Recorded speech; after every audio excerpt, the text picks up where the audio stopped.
Arratsaldeon, ongi etorria guztioi, Bidebarrieta eraikin eder honetara. Buenas tardes a todas y a todos. Bienvenidos y bienvenidas a este teatro, a este areto de Bidebarrieta, que acoge hoy la última actividad de Emakumeak Zientzian. Emakumeak Zientzian es una iniciativa que nació hace 7 años para poner en valor, para reconocer, para que conozcamos la labor que han hecho y que hacemos actualmente pues, mujeres que nos dedicamos a la ciencia, a la tecnología. Y bueno, a lo largo, en torno al 11 de febrero, que si no sabéis es el Día Internacional de la Niña y la Mujer en la Ciencia, este año se han desarrollado más de 50 actividades, 24 entidades hemos estado trabajando para desarrollar estas actividades dirigidas al público escolar, al mundo científico, profesionales y al público en general, como este es el caso. Y hoy, esta iniciativa que nació bueno, pues con fuerza en Guipúzcoa, este año y cada vez más le vamos dando fuerza en Vizcaya, ¿no? Y en ese sentido, y en cuanto hemos dado el salto, pues hemos tenido el apoyo de la Diputación Foral de Vizcaya, a la cual agradecemos pues que ya desde el primer momento crea y apoye la iniciativa. Y, por supuesto, agradecer a las mujeres que tenemos hoy aquí con nosotras, que son 6 científicas, que de manera voluntaria están aquí, nos van a hablar de su trabajo, de su trayectoria y también nos van a hablar de una referente pasada, histórica, más o menos, algunas más cercanas, otras no tanto, haciendo ese bonito vínculo entre mujeres científicas de ayer y de hoy, que es el título que da, lo que da título a la sesión de hoy. Entonces, tenemos a Amanda Sierra, a Leire Bereciartúa, Marite Cárdenas, Neus Escobar, a Lore Sumeta y a Itziber Esquiza, que nos hablarán eso de su profesión, de su trayectoria y de una mujer que a ellas las ha inspirado y que quieren reconocer el día de hoy. Y vamos a empezar con unas palabras de Teresa La Espada, que es diputada foral de Empleo, Inclusión Social e Igualdad. Y bueno, pues muchas gracias a la Diputación por su apoyo.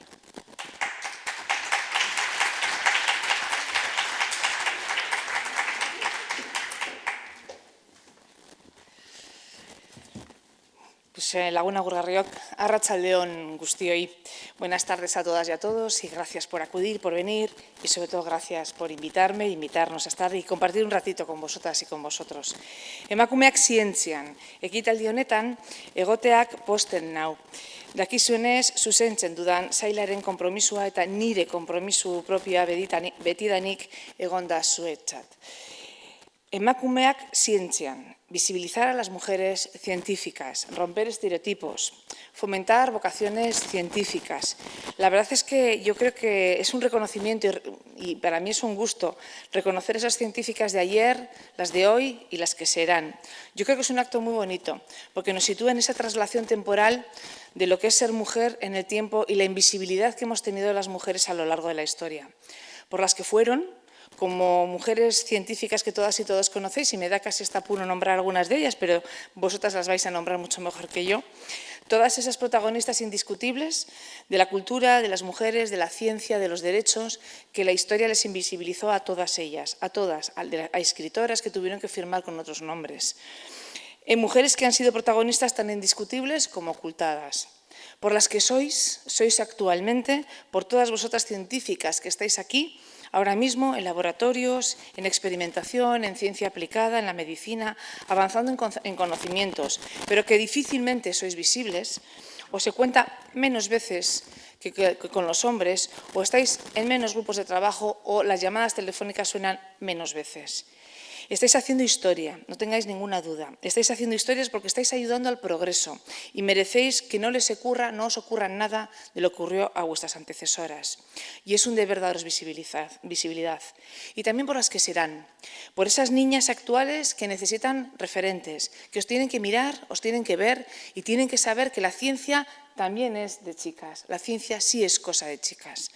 Y esas generaciones de chicas jóvenes que tienen que entender que están igual de dotadas para las matemáticas, la biología, la ingeniería, la arquitectura y que no reciban nunca más un igual tú no vales para esto. Que nos decían a generaciones precedentes cuando decíamos, cuando tenía yo, no fue mi caso, pero cuando hubo compañeras que decían que querían ser ingenieras. Que no reciban nunca más igual tú no vales para esto.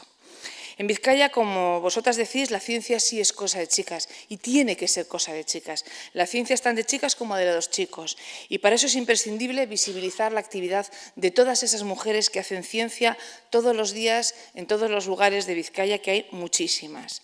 Hay que hacerlas visibles, hay que haceros visibles e importa y es necesario.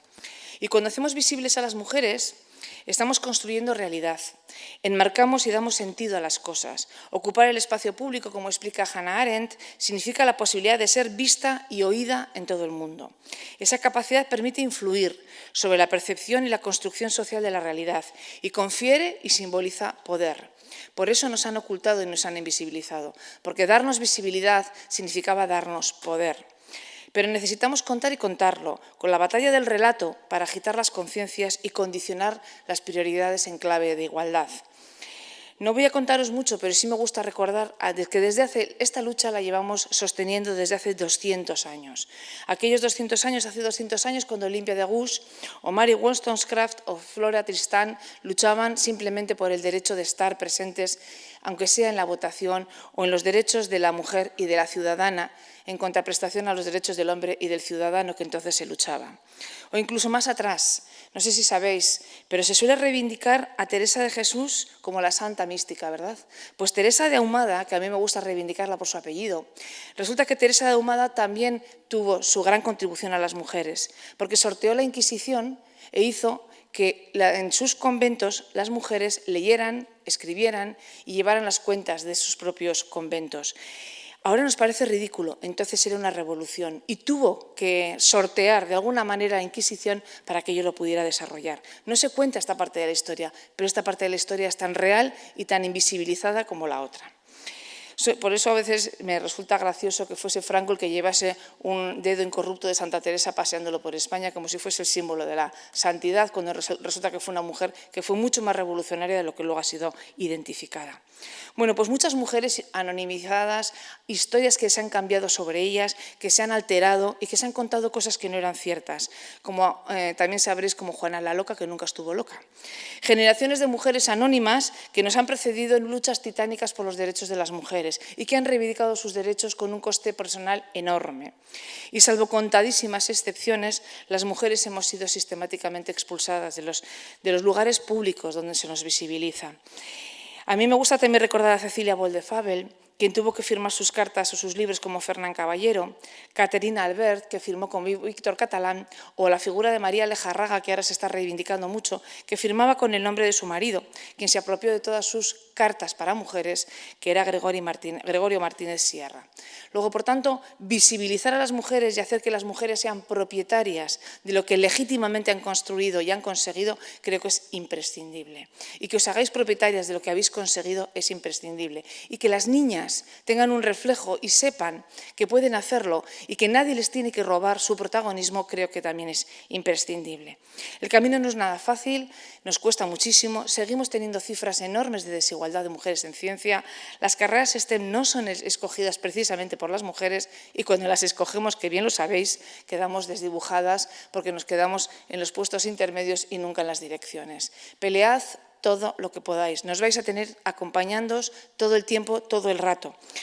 Tal es así que en noviembre hicimos una exposición de mujeres en ciencia por la Fundación Logos y la tuvimos aquí expuesta en el Casco Viejo, visibilizando a todas esas mujeres que habían hecho ciencia.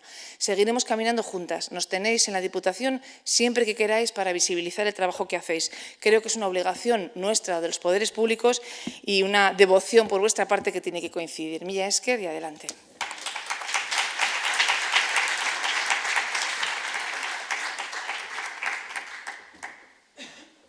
Bien, y empezamos ya con las historias de ciencia de la mano de Amanda Sierra de Achúcarro.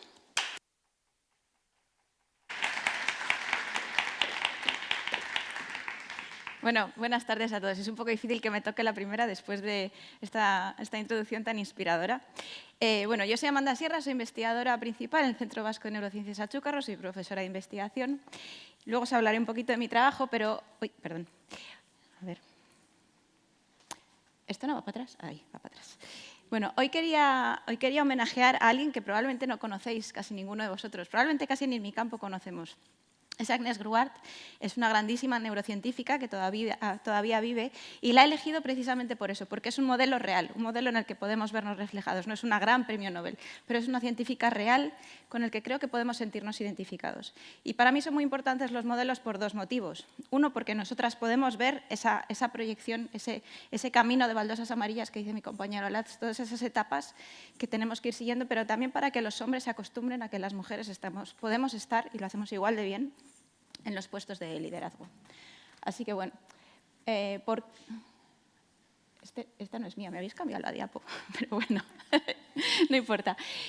Os introduzco a Agnès Gruart y me voy a saltar esa diapo de algunos datos, os voy a dar los míos propios, porque uno de los problemas que han introducido es que entramos menos mujeres en muchas carreras científicas, en física, en química, en biociencias, en biomedicina, donde estoy yo, desde luego somos mayoría. Somos mayoría en las etapas iniciales de la investigación. El grandísimo problema es que no nos consolidamos.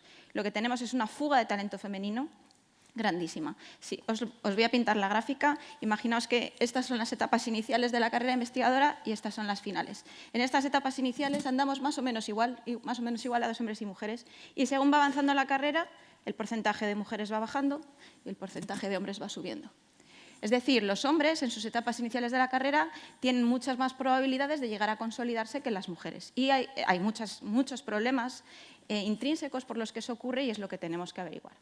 Bueno, yo quería hoy homenajear a Agnès, que como veis nació en Girona, es esta mujer guapísima, encantadora, inteligentísima, por dos de sus papeles, no solo como científica, sino también como gestora. Ella es investigadora en la Universidad Pablo de Olavide y además ha sido presidenta de la Sociedad Española de Neurociencia, que es cuando yo coincidí con ella. Esta es una diapositiva un poco... Me habéis cambiado todas las diapos. todas. Pero todas. No sé qué deciros. Os lo voy a contar así a pelo porque me habéis cambiado todas las diapos. Pero bueno, aquí iba a contar su carrera. Esto es un poco difícil de hacer sin diapositivas, pero lo vamos a intentar. No pasa nada, que para eso tenemos tablas. A ver, vamos para atrás. Bueno, Agnès ha tenido una carrera muy larga. Yo quería representar que ha habido muchas etapas en toda su carrera que empiezan cuando ella hizo la tesis en Gerona, nació en Gerona, hizo la tesis en Barcelona, y luego tuvo muchas etapas intermedias hasta que consiguió consolidar su carrera en la Universidad Pablo Olavide de Sevilla. ¿Por qué es importante todo esto? Porque la carrera científica tiene muchas etapas y es muy difícil. ¿Qué importancia tiene? Pues científicamente en realidad ha tenido un artículo muy importante que os voy a contar. Yo voy a hacer teatro, no os preocupéis, no os vais a aburrir, os lo voy a contar todo. Publicó un artículo muy importante, en realidad en una revista tampoco de mucho impacto, bien referenciada, es el Journal of Neuroscience, pero no importa, pero que fue determinado por Science como que fue uno de los 10 artículos más importantes de la carrera publicados ese año. Tenía una foto muy impresionante donde sale Agnès, vestida como de cirujana, porque ellos hacen cirugía en animales. Agnès es electrofisióloga. No sé si sabéis lo que es la electrofisiología. Bueno, la electrofisiología consiste en pinchar electrodos en el cerebro para entender cómo funcionan y cómo están conectadas las neuronas. En esta fotografía sale Agnès con todo su aparataje de cirujana, porque en realidad están operando a un conejo. Y detrás hay una pared tan grande como esta pantalla, que es todo el aparato que utilizan para los registros electrofisiológicos. Es decir, es extraordinariamente complicado. Y ella es una de las mejores electrofisiólogas de toda España. ¿Qué es lo que demostraron? Bueno, el cerebro, vamos a centrarnos, esto es neurociencia. ¿Qué sabemos del cerebro? Sabemos que las neuronas son los principales elementos que tenemos en nuestro cerebro, ¿verdad? Hasta ahí más o menos entendemos todos. Las neuronas son las que se conectan entre sí, las que codifican la información nerviosa y demás. ¿Y os habéis preguntado alguna vez cómo aprendemos? ¿Sabéis alguno un poco qué pasa cuando aprendemos en nuestro cerebro? Una de las cosas que pasan es que las conexiones entre las neuronas se refuerzan, se hacen más potentes, de manera que donde antes, y aquí tenemos una neurona y aquí tenemos la otra, donde antes la información pasaba así, bueno, no con muchas ganas, cuando hemos hecho esa ruta muchas veces, porque hemos memorizado un aprendizaje o lo que sea, esa conexión entre las dos neuronas se refuerza. Y eso prácticamente ha sido un dogma de la neurociencia en el último siglo, eso es lo que el grupo de Agnès consiguió demostrar cuando estaba en la Universidad de Sevilla. Es este artículo que en realidad fue publicado en una revista que no era muy importante, pero que luego Science dijo, bueno, esto es uno de los descubrimientos más importantes del año. Entonces, bueno, científicamente podéis ver que en realidad es una mujer valiosísima y muy relevante. Pero a mí la parte que más me interesa, y es cuando yo la conocí personalmente, bueno, yo soy directora del Laboratorio de Biología Celular Glial, que tampoco os voy a poder contar nada, pero no importa.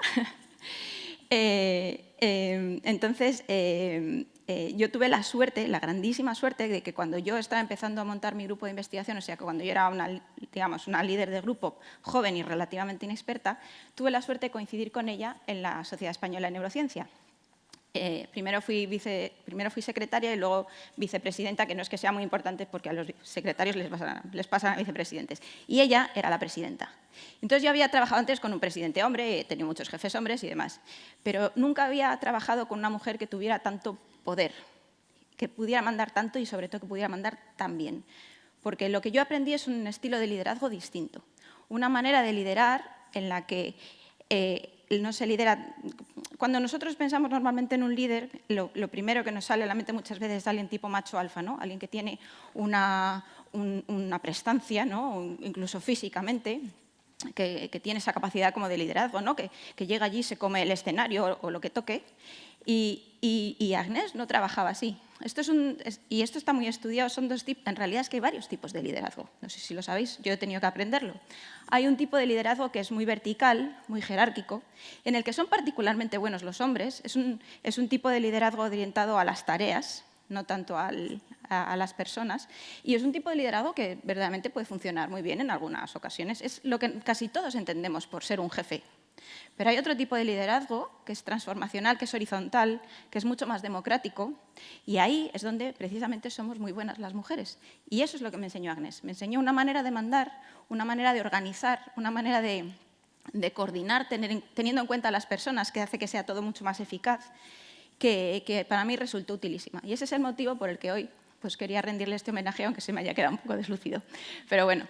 No sé si tengo alguna diapo o ya voy a pasarle a mi compañera, pero no importa.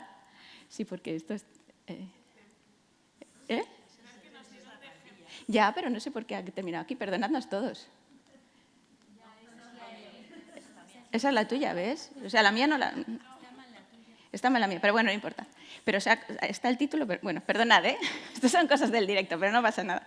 Bueno, me voy a despedir ya contando lo que hacemos nosotros. ¿A qué me dedico yo aquí en el laboratorio? Y aquí hay una estudiante, por ejemplo, Camila, que está haciendo el máster con nosotros, no nos lo puede contar. Vale, os he contado que en el cerebro hay neuronas, ¿no? Vale, las neuronas son súper importantes, se tienen que conectar, codifican la información del sistema nervioso, toman las decisiones sobre las acciones que tenemos que tomar y demás.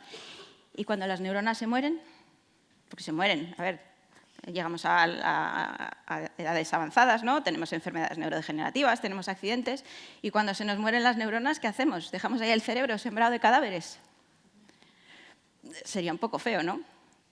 Sería un poco feo. Pues yo intento poner el símil de lo mismo que nos pasa en nuestro cerebro para retirar esos cadáveres de neuronas, es más o menos lo mismo que pasa cuando, por ejemplo, estáis viendo un documental de la 2 de los de antes o del National Geographic de los de ahora y estáis en la sabana y se muere una cebra. ¿Qué pasa cuando se muere una cebra? ¿Quién viene? Los carroñeros. Exactamente. Pues en el cerebro tenemos unos carroñeros, que son unas células especializadas en esta retirada de cadáveres. Es un proceso que llamamos fagocitosis. Y esto es lo que nosotros estudiamos en el laboratorio. Intentamos entender si funciona bien en las enfermedades neurodegenerativas, cómo podemos controlarlos y podemos diseñar nuevas terapias para hacer que el cerebro funcione, para que recupere su limpieza y su equilibrio de manera más fácil. Así que, bueno, me voy a despedir ya. Perdonad a todos, muchas gracias y le damos la bienvenida.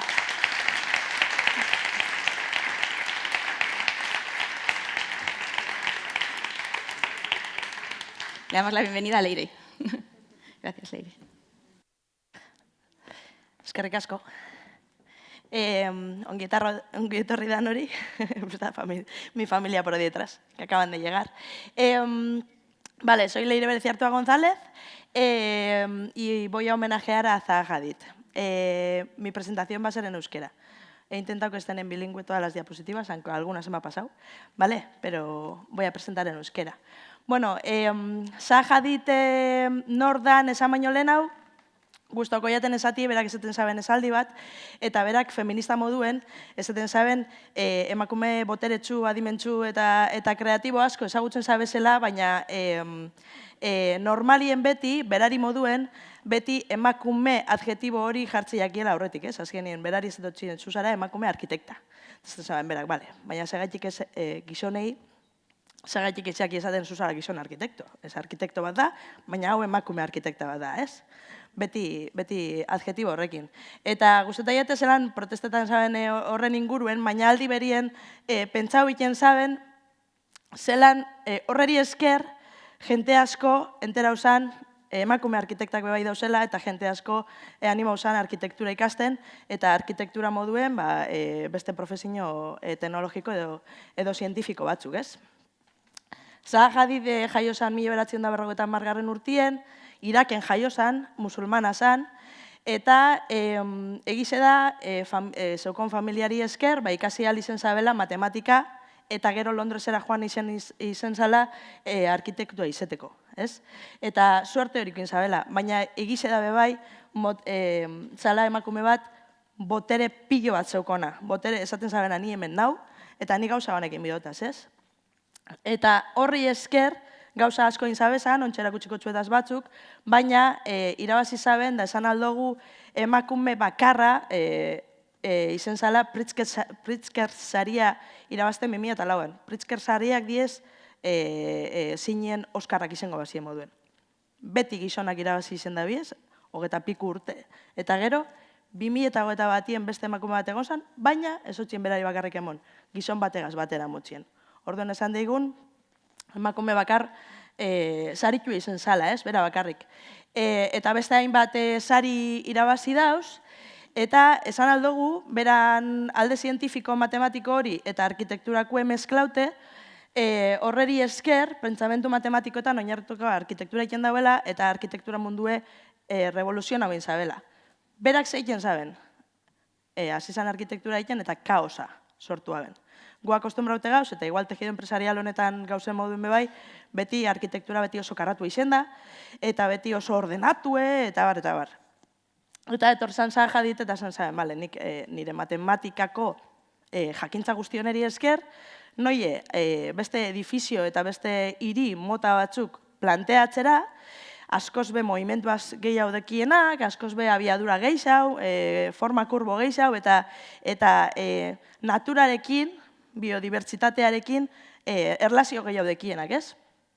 Frank Gehry oso lagun esan bebai, guen jenein zabena, eta berak esan leikegu dekonstruktibismoaren erregina moduen ezagutu aldogule. Hor dau eraikuntza bat zangairako enjauena, azkenetarikuek, eta inspirau ahal izen zala, hori, esan dut zuten moduen, matematikan, bera arabe izen da bere idazkeran bebai, ez? Azkenien kurba horrek zeukosanak, inspirau ahal izen zan bebai naturan, eta naturan zelan bizileik egun, eta zelan hiriak sortu aldogu zen bizigarri hauak, ez?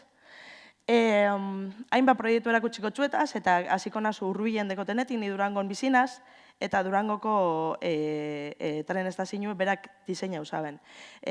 Konkurtsora presentau zan, irabazi zan konkurtsue, eta egize da, gaur egun, ez da bela guztiz desarrollaute, ez da bela guztiz eraikitze, ze azkenien makroplan baten barruen euen, eta makroplan horrek, justo 2006ko, 2008ko krisis edala eta parau izan dana, eta ez da zinuen, geratu da bakarrik azpiko parte hau, ez? Baina beti esaten dugu, deko gule Zaha Hadiden ez da zino bat. Bera izen zan bebai, Zorrozaurre irlako aurre proiektu egin zaben arkitekta. Imaginau, presentau ziren konkurtsuetara, azkenien arkitektura askotan da konkurtsuetara presentau, eta holan izena egiten dugu, ez? Nien az arkitekta, baina gero kontoko txuet. Eta berak aurre proiektu presentau ban, eta aurre proiektu honetan, dabiz oinarritzen, egiten dabizen guztixe. Eta gero, beste hainbat proiektu, hiri autojasangarri honen moduen, adibidez, Errusian proiektu haute dauena, bere forma organikoekin, bere autosuficientzia energetika esaten jakona, gazteleraz. Diseño interiores barruen sartute bai, guztiz aldatu zabezan eraikuntzen barrualdeko paradigmak, forma organikoekin lortu zaben, adibidez, Txinako opera house hau edo Madrilen topa galdogun hotel hau. Hotel honetan joan algara eta hoteleko gela eta hotelan dauzen altzari guztizek, gela horretan dauzen altzari guztizek bera diseinu dauz, eta produktu diseinura baiai gauzan. Orduen, hemen sartzen az ni. Segaitik ezagutzen doza jadit eta nuen datorren. Ni diseinatzea industrialanaz, ingenieria ikasi naben, ingenieritza teknikue diseinu industrialien, eta niri beti izan izen doztie, niri zala arkitektura en miniatura, deitzen dana, ez? Eta niri azkenien, ni hemen jaiotakuenaz, hemengo lehen esan den bote moduen tekido empresarial honetan dana karratu eta derrepente aurkezten doztie arkitekta hau, eta berak egiten dauzen forma organikoek, orduen niri buruak esplota behioztan. Eta bai egize da, pizka zabaldu ustela bizinu gauzak diferente inalziela. Irakasle bai banaz, deuston ikendo lan, nire ikasle batzuk ez dia aurre duten nitaz eta gaur betorri die. Ikerlarianaz, eta egize da, produktu diseinua egiten dut, eta diseinu jasangarrian, naue espezializetan, baina beti be, pertsonak zentruen hartute.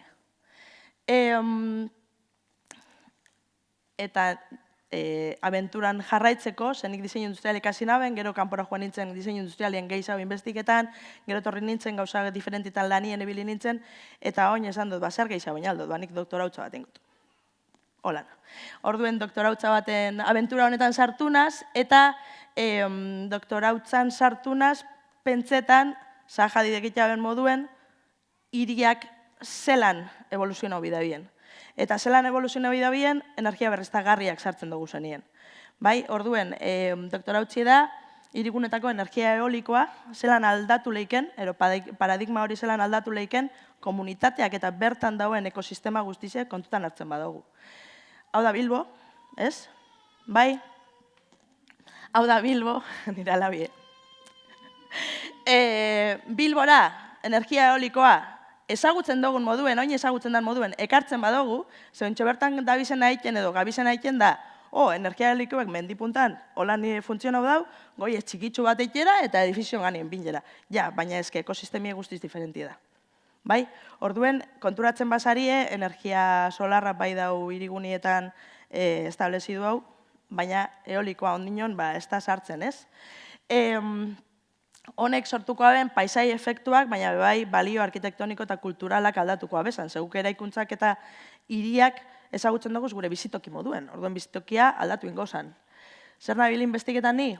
Pertsona eta komunitatei zelan eragiten dozkun honek, zelan eolikoekin kontu zibilibigaren, zarataz eta soinuagaitik, vibrazioak transmititzen da bizelako eraikuntzetara, infrasoinuek sortu edo telebista eta irratiak moduko seinaleak ebai aldabi ezelako, ez? Eta zelan aldogu hau dana landu gainera hiriko fauna errespetatute.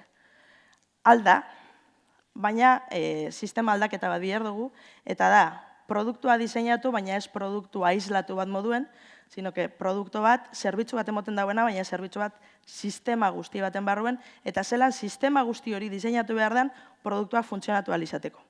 Orduen, produktua, igual, izan leike 100% energetiko eta efikaz eta bar, baina ez bagu pentsetan nun jarri bidan, almazenien geratuko da, pentsau daigun, hiri jasangarri hauek zelako gure guzen euki, bai?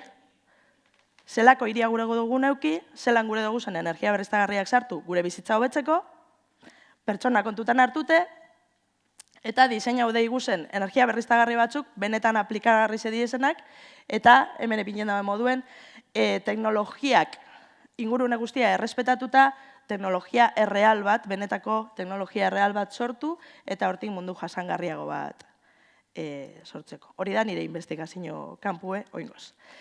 Eta onarte, eskerrik asko.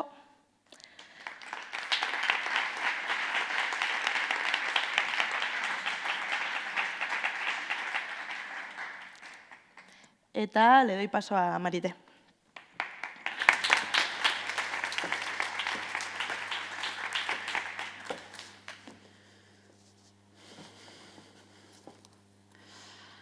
Hola, mi nombre es Marité Cárdenas. Soy profesora de la Universidad del País Vasco, el Instituto de Biofísica, profesora Iker Vázquez. Si ustedes me ven por la calle, nos encontramos y hablamos por cualquier cosa, se imaginarían que soy una investigadora. Lo más probable es que no. Y hoy quiero reflexionar un poquito sobre por qué pasa esto.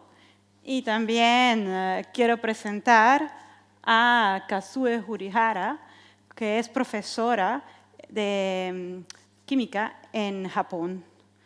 Y bueno, voy a empezar por hablar por mí misma, ¿ok? Y como les dije, no parece que fuese una investigadora si me veo por la calle, yo lo reconozco. Pero la verdad es que lo soy. Y he recaudado 4,6 millones de euros en los últimos 10 años en fondos de investigación. He creado grupos de investigación en 3 universidades distintas. He colaborado con investigadores a lo largo de 3 continentes distintos. He dirigido 8 tesis doctorales y actualmente dirijo 3 de ellas. He producido más de 90 artículos de investigación, viajado a 5 continentes y más de 30 países. Soy citada en los 5 continentes y eso es porque he creado conocimiento nuevo. Esto es lo más importante, crear conocimiento nuevo. Y bueno, les voy a decir qué es mi contribución más importante. Esta soy yo en el 2019 cuando empecé mi carrera como investigadora independiente.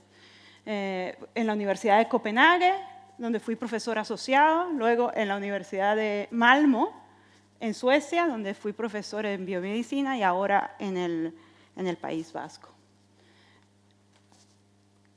A ver. Ahí. Esto es, la gente. No sé por qué, parece que nosotras las mujeres atraemos más mujeres. Y todas mis estudiantes han sido mujeres, de todas las nacionalidades, suecas, danesas, alemanas, inglesas, austríacas, españolas, venezolanas. Abajo también tengo noruegas, de Turquía y danesa. Esto es para mí lo más importante, no tanto la investigación que hago, que claro que me motiva, pero estas personas que siguen y van a ir después de mí a contribuir. Pero también tengo 4 hijas y para mí son muy importantes porque son mis hijas, por supuesto, pero también porque espero inspirarlas a seguir de una manera balanceada el trabajo que nos fascina, que nos motiva y a dar lo mejor por ello. Y esta es mi pasión, donde yo trabajo. Esto es un reactor nuclear. Vamos a ver si logro poner sí. Aquí esta pared detrás es un reactor nuclear. Aquí hay una reacción nuclear y allí se producen neutrones. Y los neutrones viajan por estos caminos, son guías de neutrones y son llevados a instrumentos. Esto es un instrumento. Esto es en Estados Unidos, ¿ok? Y aquí se ponen las muestras, aquí se analizan, aquí están los ordenadores, una foto antigua basada por los ordenadores que tenemos, pero allí estamos nosotros haciendo nuestras mediciones. En un sitio tan grande ocupamos un espacio muy pequeño. Y lo que más me fascina como investigadora, y creo que es lo que a muchos de nosotros nos emociona, es poder hacer cosas nuevas. Inventar y mirar las cosas con ojos nuevos. Por ejemplo, aquí está un espectrofotómetro de estos que se usan en cualquier laboratorio de química y aquí lo hemos puesto patas arriba. Esta es la parte de arriba, este es el frente, estos atrás y lo hemos modificado, le hemos hecho unas cositas aquí para poder poner nuestra muestra que pueda ser puesta aquí y poder hacer las mediciones con los neutrones al mismo tiempo que se hace con otra técnica.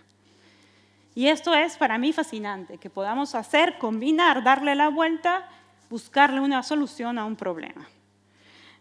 Aquí está mi primera estudiante de doctorado haciendo su trabajo. Aquí están sus muestras, las cuales se iban a poner dentro de una máquina de esta. ¿Y qué miramos allí, en este sitio tan inmenso y nosotras tan pequeñas? Miramos cosas aún más pequeñas. Miramos cosas que pasan en las membranas celulares. Por ejemplo, esto es un dibujo de las membranas celulares. Allí hay un montón de moléculas que interaccionan. Yo miro a proteínas. Las proteínas están dentro, qué conformación ocupan. Por ejemplo, podemos utilizar esas proteínas y ponerlas sobre una pequeña, ¿cómo decir?, malla en la cual podemos utilizar para filtrar y purificar agua. Entonces podemos con estas técnicas analizar la estructura de esos filtros. Podemos crear métodos para estudiar la curvatura en todas estas cosas que están adentro, estos organelos que tienen estas formas tan raras. ¿Cómo podemos estudiar esa estructura? No es fácil. Ahora hemos creado métodos para hacerlo. Podemos mirar partículas que son conocidos a todos nosotros, el colesterol bueno y el colesterol malo. Todos sabemos lo que es, ¿verdad? Bueno, son unas partículas de este tipo, nanopartículas, que contienen un montón de componentes y los hemos estudiado para gente que tiene perfiles lipídicos normales, otros que tienen niveles altos de triglicéridos, de colesterol, viendo cómo es la estructura de esas partículas cambia y cómo eso en su entorno afecta la función de la nanopartícula. Y luego vino COVID. Y con COVID vino la spike proteína, la proteína espiga, que muchos hemos escuchado. Esa proteína se sabe que en las personas que tienen COVID enfermamos más, mientras más enfermamos, más grave es nuestra enfermedad, más bajo es los niveles de colesterol bueno. Entonces hemos estudiado nosotros cómo afecta esta proteína la función de estas partículas y cómo en torno eso es determinado por la estructura y la composición original. Y por último, hemos mirado a las partículas de las vacunas. Esa es la partícula de la vacuna de Pfizer y Moderna. Aquí adentro está el ARN que cuando entra en nuestro cuerpo produce esta proteína y tenemos la reacción en contra del virus. Pues estas partículas, la formulación es muy, muy delicada y nosotros hemos contribuido a entender exactamente cómo hacer una formulación que da el efecto adecuado. Bueno, a ver.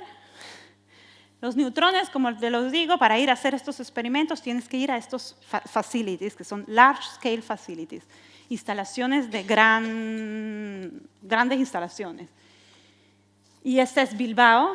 De hecho, Bilbao quería tener una de estas aquí, pero perdió en contra de Lund. Y hay un cierto número de ellas alrededor del mundo. Esta fue una reunión mundial en Corea. Este es el reactor de Corea. Y allí están mis colegas, estoy yo.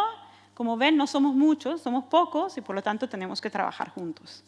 Ok, quedan 2 minutos, así que le voy a dar vida a esto. Solamente mi perspectiva, no he llegado a la persona que quiero homenajear, pero mi perspectiva que quiero decir es que yo quiero decir, nosotras las mujeres, ¿cuáles son las cosas que se necesitan para que nosotras triunfemos en la ciencia? Para mí es una cosa de las oportunidades. Y yo vengo de un país que cuando yo crecí era privilegiado. Aquí está Venezuela, muy parecido aquí.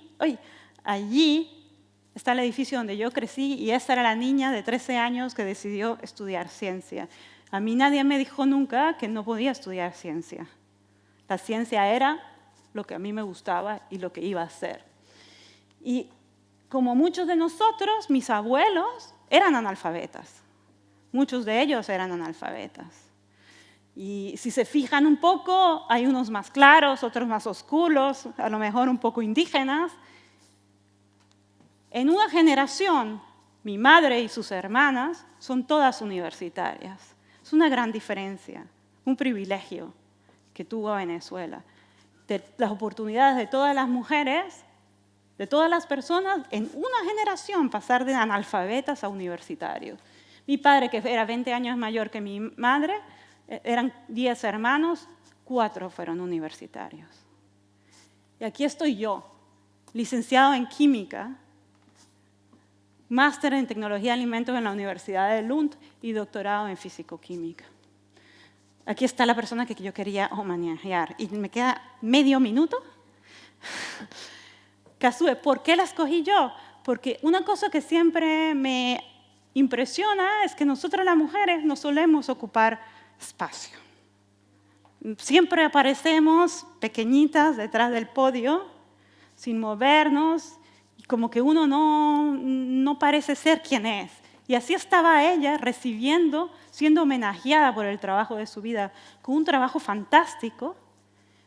Y allí estaba detrás, yo la conocí en Australia el año pasado, con un trabajo fantástico, no voy a entrar en detalle en todo esto porque si no tardo más. Y si esto apura, pues más. ¿Vale? Es algo muy, muy difícil. Yo lo hice hace 20 años, utilicé esta técnica. Y casi no se usa esta técnica en el mundo porque es muy, muy difícil de hacer. Tienes que trabajar en un sitio oscuro, es terrible. Pero puedes hacer unas mediciones muy, muy detalladas de fuerzas dentro de superficies que son importantes para, por ejemplo, cuando mordemos, cuando tragamos, porque mide la lubricación entre nuestros dientes, entre las cavidades para poder comer y tragar. Ella lo reinventó, este equipo, lo reinventó en tantas versiones distintas que si yo lo hubiese visto hace 20 años hubiese dicho esto es science fiction, no se puede hacer. Pues lo ha hecho y por eso se ha llevado un premio, Lifetime Achievement Award, por su trayectoria científica. Ella se está jubilando, es la primera mujer que recibe este premio. Entonces, para culminar, la ciencia, yo no creo que sea hombres o mujeres, de hombres o de mujeres, es de todos. Pero sobre todo del espacio que nosotros ocupamos, del espacio que nosotros reclamamos, de las oportunidades que se nos presentan y de los ojos que tenemos para poder ver más allá, para poder ver de manera distinta. Muchas gracias.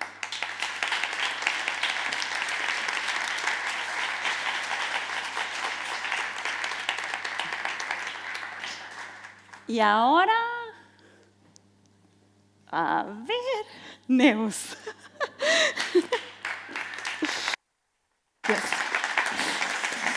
Hola, buenas, pues yo soy Neus Escobar, trabajo en el Basque Center for Climate Change y voy a homenajear a Elfriede Thun, que fue una científica austriaca que se cree que fue la primera mujer en doctorarse en ingeniería civil.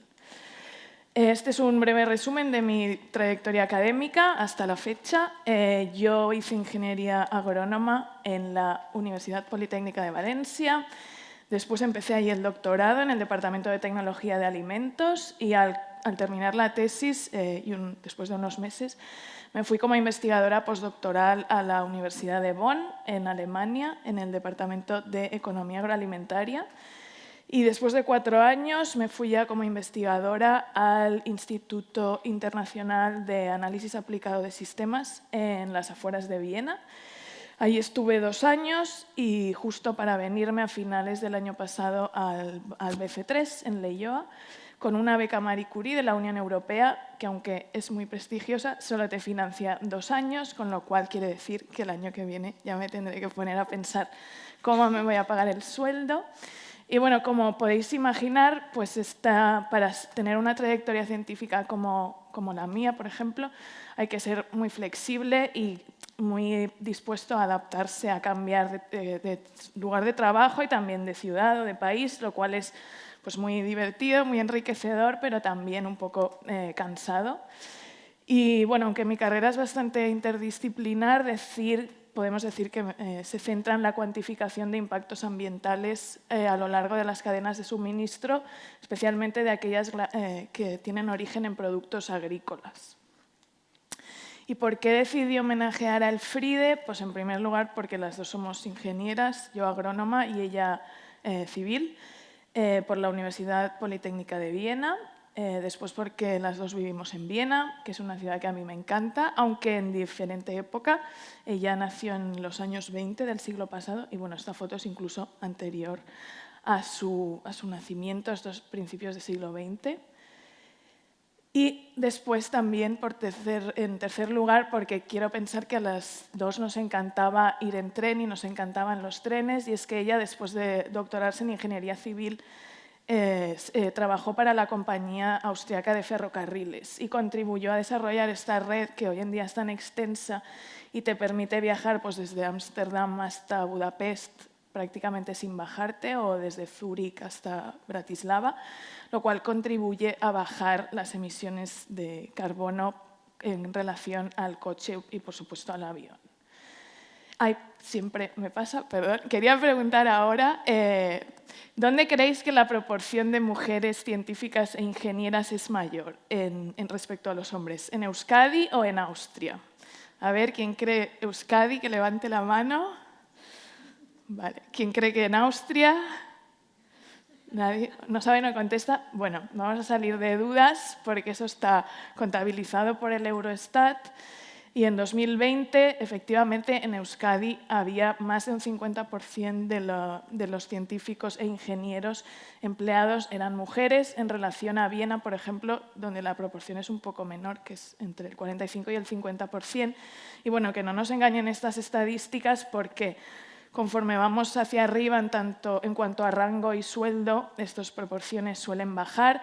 Llama la atención, por ejemplo, los dos estados del sur de Alemania, donde se concentra la industria automovilística y donde los sueldos son muy elevados, no llega ni al 30% de mujeres ingenieras y científicas. ¿Y qué es lo que yo hago? Pues resumiendo, yo aplico lo que se llama análisis de ciclo de vida, o metodologías del ciclo de vida para estimar los impactos ambientales que se producen de la cuna a la tumba, o lo que es lo mismo, desde la producción de la materia prima a lo largo de todo el ciclo de vida hasta su uso y posterior tratamiento. Y el tema es que estos impactos no se pueden medir en un laboratorio porque están pasando continuamente y no se pueden aislar los sistemas y ocurren a escala global, con lo cual hay que aplicar modelos y metodologías basadas en gran cantidad de datos, pero son muy útiles porque nos permiten estimar lo que se conoce como huellas ambientales. Todos sabemos hoy en día, todos conocemos la huella de carbono, pero hay muchas más huellas, la huella de deforestación, de pérdida de biodiversidad, huella hídrica, etcétera. Y todos estos indicadores son muy valiosos porque nos ayudan a medir el progreso que hacen los países y los sectores y también las ciudades hacia los objetivos del desarrollo sostenible, por ejemplo, el 12, producción y consumo responsables, o el 13, acción por el clima. Y este es un ejemplo de un estudio que os quería enseñar, en el que lo publicamos en 2020 y en el que fuimos capaces de estimar la huella de carbono de las exportaciones de soja de Brasil al resto del mundo, en base a datos de comercio internacional y también geoespaciales. Y es que la soja se exporta hoy en día como la materia prima más utilizada para fabricar piensos concentrados para alimentación animal y también para fabricar biocombustibles. Y el tema es que está asociada a deforestación. Entonces, en nuestro análisis también consideramos las emisiones que se generan al deforestar la selva u otro ecosistema para producir soja. Y eso se supone que el carbono que está contenido en la cubierta vegetal se emite, entonces contribuye al cambio climático.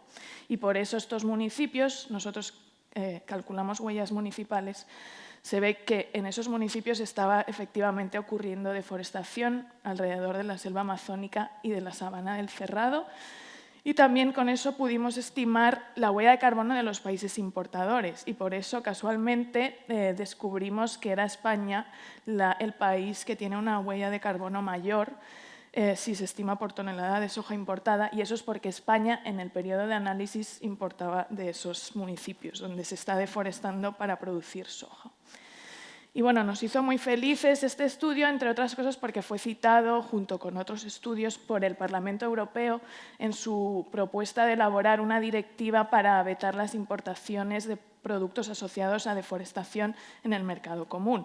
Y esa propuesta finalmente se ha hecho directiva en diciembre de 2022. Esto es una muestra que con la ciencia también se puede influenciar la toma de decisiones. Y volviendo al FRIDE, pues yo he hecho el típico eje cronológico, más que nada para que veáis su trayectoria. Ella nace en 1922, solo 3 años después de que en Austria se permitiera a las mujeres estudiar estudios tecnológicos. Empezó a estudiar matemáticas, física y química en la Universidad de Viena, pero luego se dio cuenta que eso igual no era lo suyo y al año siguiente empezó a hacer ingeniería civil en pleno auge del nazismo en Austria. Se graduó en 1948 y luego se sacó el doctorado 2 años más tarde, siendo la primera mujer en doctorarse en ingeniería civil en la Unión Europea. Luego empezó a trabajar 2 años en la compañía de ferrocarriles austriaca en el departamento de construcción de puentes, pero seguramente tampoco era lo suyo porque decidió dedicarse a la investigación y se fue a la Universidad Politécnica de Viena como asistente científica. Luego fue a los 11 años que se habilitó, como que te habilitaron para ser profesora, que es una figura que existe en Alemania y Austria, siendo la segunda en toda la universidad, la segunda mujer en la Universidad Politécnica. Y ya como académica, pues se aprovechó de la libertad que eso te da, entonces hizo, por ejemplo, una estancia en Stanford, pero no fue hasta 1973, que era 23 años después de doctorarse, que consiguió una plaza fija de profesora asociada jefa del Departamento de Medición Experimental y Tensiones y Deformaciones de la Universidad de Politécnica de Viena. Y quería ya simplemente daros un poco más de contexto en el cual el FRIDE decidió dedicarse a la ingeniería y fue justamente después de lo que se conoce como la Viena Roja, que siguió la Primera Guerra Mundial, en que después de celebrarse las primeras elecciones democráticas ganó el Partido Socialdemócrata de los Trabajadores y empezó una serie de reformas muy progresistas en cuanto a fiscalidad, urbanismo sobre todo, y cultura. Y, por ejemplo, construyeron muchísimas viviendas sociales, por lo que hoy en día Viena es todavía un ejemplo a seguir por muchas ciudades europeas. Y justo esto fue una reacción al Imperio Austrohúngaro, a la época imperial de Viena, que terminó con el reinado de Franz Josef y Sissi, que duró ni más ni menos todos estos años hasta bien entrado el siglo XX, pero lo bueno de ser emperador en el siglo XX es que a Franz Josef le gustaba mucho viajar en tren para hacer sus meetings por toda Europa y entonces promovió mucho el desarrollo del tren y la infraestructura ferroviaria. Por ejemplo, aquí tenemos el puente del ferrocarril de Semmering, que es hoy en día Patrimonio Mundial de la UNESCO y se considera una de las mayores hazañas de la ingeniería ferroviaria en el mundo.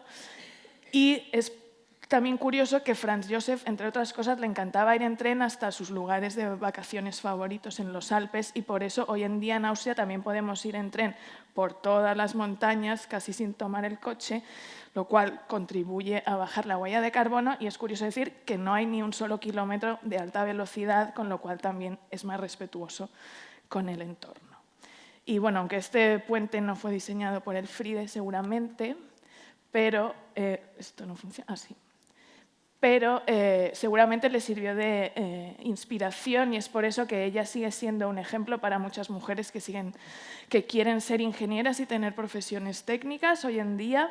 Y también me gustaba su carrera como ejemplo de una carrera típicamente investigadora que no es lineal, que tiene mucha incertidumbre, muchas idas y venidas, pero que con mucha motivación y perseverancia, pues al final te llegas a establecer como investigadora en algún lado y también te da mucha creatividad para desarrollar y hacer lo que realmente te gusta. Y eso es muy importante. O sea que muchas gracias por venir.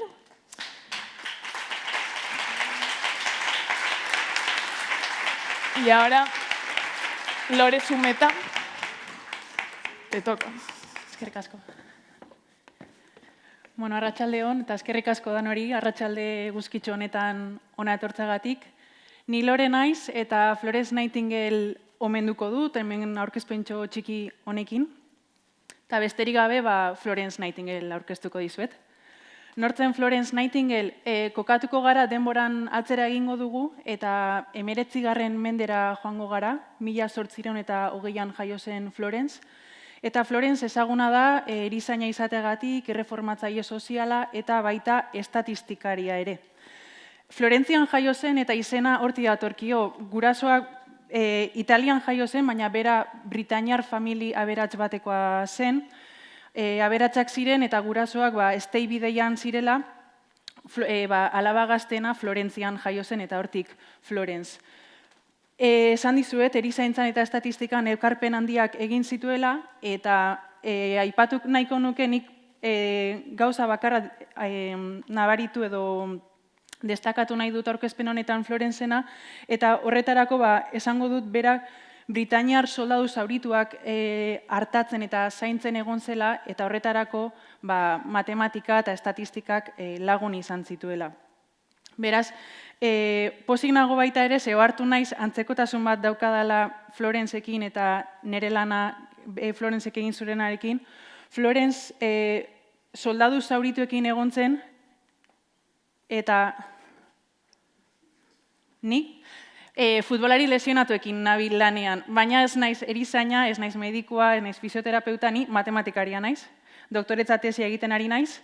BCAM-en, Basque Center for Applied Mathematics ikerketa zentroan, Bilbon hementxe bertan dagoena, hemendik kilometro eskasera, eta nire tesian modelizazio estatistikoan dihardut, modeloen garapenean eta baita softwarearen garapenean, ordenagailuan eta programazioan nabil, hobeto ulertzeko lesioaren gertaera eta hainbat arrisku faktore identifikatzeko eta estimazioak egiteko estatistika erabiliz.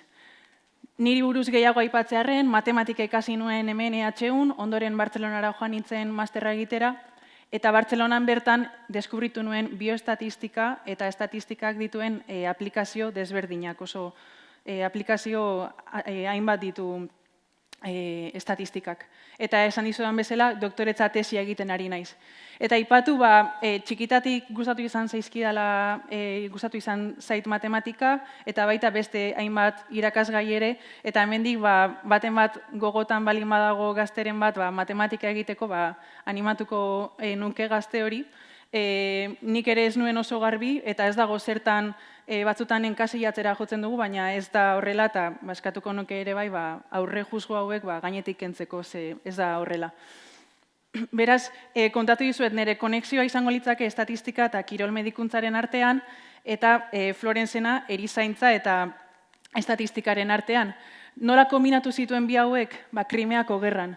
1853 eta 1856 artean gertatu zen Krimeako gerra, eta Florence Nightingale deitu egin zioten Krimeako gerrako kanpainak ospitaletara lanera joateko.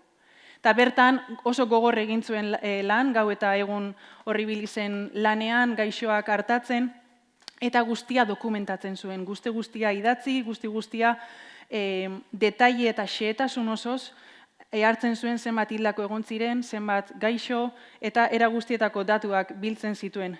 Eta pentsa, lanpara Don Andrea ez izenez ezaguna da baita ere, gauez lanpara hartuta ibiltzen zelako ospitaletik. Hemen duzue, pixkat irudi bat egite alderak garaiko errepresentazio bat, hor britainiar soldadu bat, garaiko ospitale batera sartzen, hor dago Florence Nightingale, eta estatistikari buruz oraindik ez dizuet gauza askorik aipatu. Zer da Florencek egin zuena berritzailea? Hemen ikusten duzuen grafika hau. Hau oso grafika berritzailea izan zen, bere dokumentazio lan horietan, tartean hau aurkeztu zuen, izena duena arrosaren diagrama edo area polarreko diagrama. Hor azpian dago informazio guztia grafika ulertzeko, eta nik labur-labur esango dizuet grafika honetan 3 elementu nagusi daudela.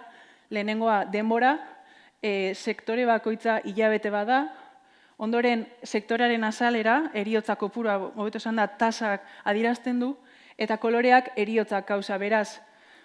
Kolore urdinez, gaixotasun infekziosoengatik eragindako heriotza tasak adierazi zituen, gorriz aldiz zauriek gerrako kausengatik hildako soldaduen heriotza tasa, eta beltzez beste kausengatik hildako soldaduak. Eta esan baita ere, sekzio bakoitzak zentro komun bezala erpin komuna zentroa dutela. Zer ikusten da hemen, argi eta garbi, sektore urdin hori, denboran aurrera egin da ala, hemen ikusten da lehenengo arrosa da oraindik eta atzeragokoa, 53, 55 urte bitartekoa, eta 55, 56koan, beranduagokoan, sektore urdin hori gutxituz doala. Zer gertatu zen? Florence ohartu zela, gaixotasun infekziosoagatik asko hiltzen zirela. Hori zergatik zen, ospitaletako baldintza eskasagatik, higiene faltagatik eta bar.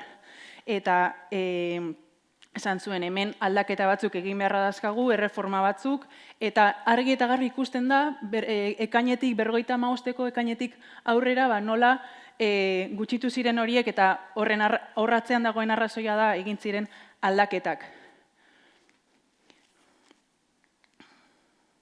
Eta gaurkotasun handia daukan noski, Florencek ja 19. mendean egin zituen eta ohartu zen kontu hauek, bizi izan ditugun garaioetan ere behin eta berriz entzun dugu osasungintza publikoan eta ospitaletan ze garrantzi handia duen higieneak, ze garrantzi handia duen aireztapenak eta beste.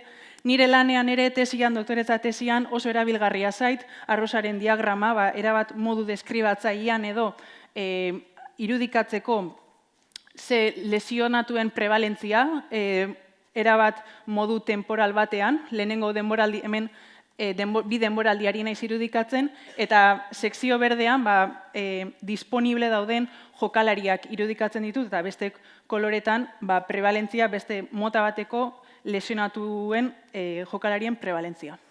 Eta hori guztia software baten bitartez eginda dago, eta ja modu automatizatuan egin daitekena. Postekoa da, izan ere, Florence Nightingaleek lan handia egin zuen lan gogorra eta bere garaian aitortza jaso zuen, ez dena beti berdin pasatzen, eta nik ere aitortza txiki bat egingo dio eta kontatuko dizuet, estatistikan arloan egindako ekarpenak medio, Royal Statistical Societyko kide izendatu zutela, American Statistical Associationeko orezko kide ere bai, eta Royaleko Statistical Societyko lehenengo emakumea izan zen, hori lortzen.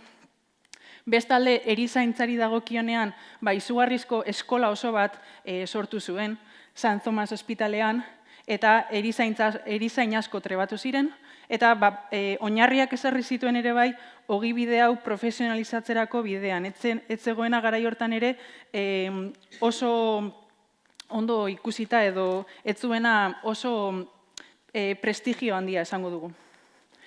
Zer gehiago, pentsa erizainek graduatzean egiten duten zinak, juramentuak Florence Nightingale izena du, edo pasaden 2020 urtean ere, Florence Nightingale jaio zen 200. urte hurrena ospatuz, munduko osasun erakundeak erizain eta maginen urte internazionala izendatu zuen. Bukatzeko, aipu bat ekarriko dut, gustatu zaidana, eta honela dio, Florence Nightingale izan zen grafiko estatistikoak erabili zituen lehenengo pertsona, autoritateak eta goi-karguak konbentzitzeko baita Victoria erregina ere, grafiko hauek erabiliz eta benetan beraiek estrategiak aldazitzaten. Eta hau izan zen lehenengo aldia grafiko simple batek, irudi bakar batek, zenbat zeindar eduki dezaken. Eta besterik gabe, Florence Nightingale buruz gehiago jakin nahi baduzue, erreferentzia asko daude, nik hemen pelikula bateko irudi bat jarri dut, edo adibidez Londresera joaten baldin bazarete ere, Londresen bertan berari buruzko kontu asko daude, hau nire mugikorrarekin ateratako argazkiak dira, orain dela gutxi izan naiz, eta adibidez San Thomas Hospitalea zentro-zentroan dago, eta estatu hauek ere, hau okerrez banago, Waterloo plazan. Eta besterik gabe, hau zen guztian ere partetik eskerrik asko.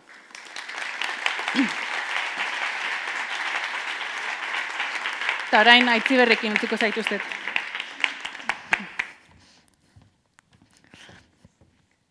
Arrastion danori, gracias por aguantar hasta el final. Vamos por la última.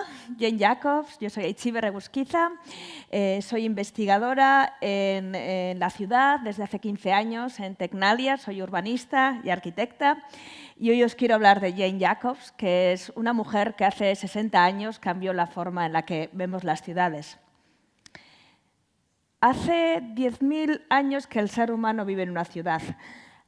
Hay teóricos que piensan que la ciudad es el gran invento del ser humano. Y parece que nos gusta porque cada vez estamos viviendo más en ciudades. En el 2050, 4 de cada 5 europeos vivirán en una ciudad. 2 de cada 3 personas que viven en el mundo. Pero hay ciudades y hay ciudades. ¿Habéis pensado alguna vez por qué una ciudad nos gusta para vivir o por qué no nos gusta para vivir? Una pista es, por ejemplo, que en la primera se veía mucha gente y aquí se ve mucho coche. Jane Jacobs empezó a pensarlo hace 60 años y cambió la forma en la que nosotros ahora pensamos la ciudad. Ella era periodista, escritora, pensadora, urbanista, activista, ama de casa, madre, como todas nosotras, ¿no? Que somos muchas cosas a la vez. Ella no tenía una formación académica, nació en 1916 en Scranton, Pensilvania. Si algunos habéis visto la serie The Office, es Scranton, Pensilvania. Pero se mudó a Nueva York, que fue su gran ciudad. Se mudó al Greenwich Village y mientras que llevaba a sus hijos al colegio y mientras que hacía la compra, empezó a observar. Era una gran observadora. Y empezó a observar qué hacía esa ciudad que le gustaba tanto, que le gustase. ¿Cuáles eran los datos empíricos? ¿Qué eran los factores en los que hacía que esa ciudad le gustase vivir en ella? Ella, como he dicho, no tenía una formación universitaria muy sólida, pero al ser una escritora y al ser tan observadora, consiguió un trabajo en una revista de arquitectura y empezó a escribir sobre urbanismo, empezó a escribir sobre esas ideas. Para haceros una idea, el urbanismo entonces era esto, cosa de hombres. Era la época después de la Segunda Guerra Mundial. Es verdad que había una necesidad grande de renovación en las ciudades, pero también había mucho dinero que hacer. Entonces, y he aprendido ahora de Amanda, ¿cómo se llama eso? Entonces, el urbanismo, ¿cómo era? Liderazgo vertical. Él sabía mejor que nadie lo que había que hacer, lo miraba de arriba abajo, y encima estaban las teorías del modernismo que se habían creado entre el periodo de entreguerras, Le Corbusier, Mies van der Rohe, seguro que os suena, donde decían, pues, casas todas iguales, todas rectas, mucho coche. También es verdad que cogían las ideas que les interesaban del modernismo, pero que eran soluciones fáciles, ellos creían que eficaces, pero sobre todo muy rentables. Y si el urbanismo era cosa de hombres y de liderazgo vertical, ¿no? Era sobre todo cosa de este hombre en Nueva York. Este es probablemente uno de los hombres que más poder ha acaparado en Nueva York en toda su historia. Y no era ni alcalde. Sin embargo, consiguió hacerse con diferentes departamentos de la ciudad y allí no se construía nada sin que él, Robert Moses, diese su permiso. Pero más que construir, lo que se hacía era demoler. Se demolía mucho. ¿Por qué? Porque él era primero demolía y luego ya preguntamos. Se consideraba que los barrios con mucha vida, con mucha gente, eran un cáncer para la ciudad. Había que sacarlos fuera, había que poner más carreteras, más coches y sobre todo barrios de población, digamos, vulnerable o negra, se las mandaba afuera. Pero propuso aumentar la Quinta Avenida para mejorar la circulación de coches. Pero tuvo la mala suerte que aquella avenida tenía que pasar por Washington Square, que era la plaza donde jugaban los niños de Jane Jacobs. Jane Jacobs se opuso, no solo ella, otras mujeres también. Y empezó una gran batalla, se ha llamado la batalla por Manhattan, la batalla por el alma de la ciudad, la batalla por el alma de todas nuestras ciudades. Porque Jane Jacobs tenía esa visión, ¿cómo era?, más transformativa, donde las personas son lo importante de la ciudad, no los edificios. Y entonces movilizó a la gente, ella y otras mujeres. Moses dijo, todo el mundo está de acuerdo conmigo menos un grupito de madres. ¿Cuántas veces han menospreciado las ideas porque son de madres, de amas de casa o de mujeres? Sin embargo, Jane Jacobs, aparte de ser una observadora grande, era periodista y sabía sacar la foto buena y sabía cómo activar a la gente. Y claro, entonces pasaba lo que pasa aquí también, que si empiezas a meter ruido, los políticos le entra miedo y entonces el proyecto se cayó. Aquí. Fue la primera derrota del gran zar Moses. Fue la primera victoria de muchas para Jane Jacobs. Siguió luchando toda su vida, siguió luchando por mantener los barrios, por mantener los edificios antiguos, los barrios antiguos. Pero yo hoy quería reivindicarla, no solo por la activista que fue, sino porque fue una gran teórica. Y escribió este libro, The Death and Life of Great American Cities, que si podéis leerlo y no lo habéis leído, es realmente inspirador. ¿Por qué? Porque sentó las bases de lo que entendemos ahora como el urbanismo, o como cierta clase de urbanismo. Sentó las bases de la ciudad densa, la ciudad diversa, la ciudad a escala humana, la ciudad para las personas. Y creo que nos ha inspirado a muchos de los que trabajamos ahora mismo en el tema de ciudades. Vale. Como os he dicho, yo soy arquitecta y urbanista, he desarrollado mi carrera investigadora en Tecnalia, lo que antes era la BEIN, pero yo estudié arquitectura en la Universidad del País Vasco, hice un posgrado en patrimonio en la Universidad de Navarra y hice mi tesis doctoral en la UPC. Yo hablo mucho de ciudades, pero yo soy de Arratia. O sea, vivo en Dima, que es un pueblo, para los que no lo conocéis, de 1000 habitantes. Sin embargo, me gustan mucho las ciudades. Y hoy os quiero contar un poco de mi trabajo y cómo me ha inspirado Jane Jacobs en este trabajo. Y me alegro mucho que esté Gemma aquí, otra gran científica, porque ha trabajado conmigo en estos proyectos. Son el Shelter y el Rescue Me. ¿De qué se trata? De cómo mejorar la resiliencia al cambio climático de las áreas históricas y de los centros históricos. Tiene dos vectores, dos formas de verlo. Uno es el data driven, el dato. Necesitamos datos para identificar el riesgo, y necesitamos datos para saber cómo será el futuro del cambio climático, necesitamos datos para conseguir las mejores o identificar las mejores soluciones para estas áreas. Uy, no, me he pasado. Ahora. Pero también es community-based. ¿Y qué significa esto? Que preguntamos a la gente. Ahí hacemos talleres, ahí están los 5 casos de estudios que son del proyecto Shelter, que van Rávena, una ciudad turca, Seferihinsar, Dordrecht, es un parque gallego y también el río Sava, todas las escalas, y en cada una de ellas les preguntamos a la gente, ¿no?, si lo que nosotros entendemos desde el dato tiene sentido, pero también lo que saben ellos. Hay un montón de conocimiento, como el que tenía Jane Jacobs, que no está en los datos, no está en los libros, no es oficial, pero está allí y es necesario que lo documentemos y lo metamos en el proceso de toma de decisiones. También una cosa que me gusta mucho de estos proyectos que estamos haciendo es que estamos creando formas de integrar más a la gente en estos procesos. Por ejemplo, ahí abajo veis, son modelos que se hacen de cómo cambia las ciudades, cómo se pueden inundar si sube el nivel del mar. Y el otro es una aplicación que funciona sobre Telegram, como un WhatsApp, donde la gente puede mandar información sobre su área histórica y entonces entra en el proceso de toma de decisiones. Y ya para terminar, que esto ha sido un poco largo todo, yo quería reivindicar la visión diferente que hemos aportado a veces la mujer a la ciencia. La visión más transformativa, a veces, que somos quizá mejores en eso, la visión menos cuadrada, como ha dicho Leire, la visión más caótica, pero también la visión más humana, la visión más desde la tierra. Y yo creo que cuando se ha empezado a escuchar a las mujeres, yo creo que hemos hecho una ciencia más fluida, más completa, y yo creo que hemos hecho un mundo mejor. Y gracias a todas.